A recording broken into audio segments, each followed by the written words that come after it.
La vie est simplement quelque chose qui est une présence spontanée à ce qui est naturel, qui se déroule d'elle-même et qui est un vrai miracle et une vraie magie.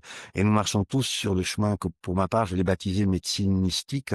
Pourquoi? Parce que il y a l'idée de médecine, il y a l'idée de marcher vers sa propre guérison. Pour en parler de ce qu'est la guérison, ce n'est pas forcément ne plus avoir de problèmes physiques ou d'être en parfaite santé, parfaitement heureux. Ce n'est pas tout à fait ça. La vie, elle se déroule telle qu'elle doit se dérouler.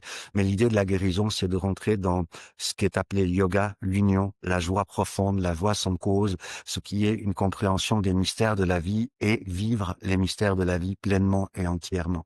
Et où que nous soyons sur notre chemin, quel que soit notre premier pas, chaque être humain marche vers son chemin mystique, vers sa propre réalisation.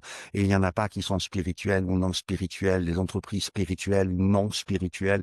Tout ça n'a pas de sens. Il y a ce que nous accomplissons à tous les jours et comment nous l'accomplissons. Et il y arrive un moment, c'est le premier sutra des Yoga Sutras de Patanjali, qui dit que quand c'est le moment de pouvoir faire un pas suivant, eh bien, on rentre dans un chemin qui est défini comme étant un petit peu plus occulte, un petit peu plus caché. Alors souvent, occultisme, ça a une connotation aussi un tout petit peu étrange dans le mental, mais l'occultisme, c'est l'étude de ce qui est caché. L'étude de notre inconscient pourrait être définie comme étant de l'occultisme. C'est caché, c'est ce qu'on ne voit pas.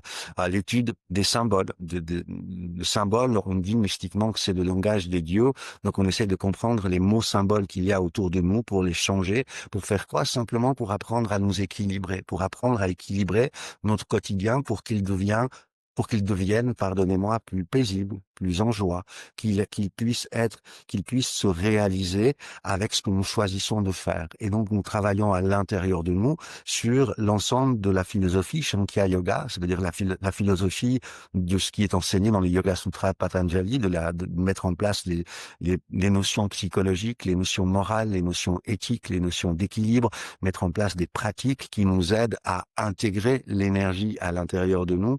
Et tout ce travail-là, eh bien, il prend un petit peu de temps. Et c'est toute l'idée du chemin de médecine mystique quand on commence à mettre le doigt dans le pot de miel, parce qu'on peut plus s'en passer. Ça fait 30 ans que je fais ça et c'est quelque chose dont je ne peux pas me passer. Et c'est l'idée d'aller chercher la négantropie, l'idée d'aller chercher l'énergie à l'intérieur de soi pour pouvoir s'éveiller à plus de conscience en premier lieu. Alors, il y a beaucoup de choses au niveau de l'éveil qui sont aussi des fois très amusantes, mais d'abord on s'éveille à une plus grande conscience de ce qu'est la vie, de comment nous interagissons avec la vie, de comment nous répondons avec la vie. C'est quelque chose que je dis très souvent. Il y a vous, il y a la vie et il y a comment vous réagissez avec la vie. Donc, vous, la vie et comment vous réagissez avec la vie, eh bien, c'est ce qui fait que comment la vie vous répond et ce que vous traversez, les expériences que vous vivez. Donc, l'idée de base, le premier pas, c'est d'apprendre à mettre en œuvre des réponses à la vie qui sont plus agréables, à devenir responsable du chemin sur lequel nous marchons et non plus laisser la responsabilité à l'extérieur de nous et penser qu'une cause extérieure va nous permettre notre propre réalisation. Ça, c'est l'idée de base de médecine mystique.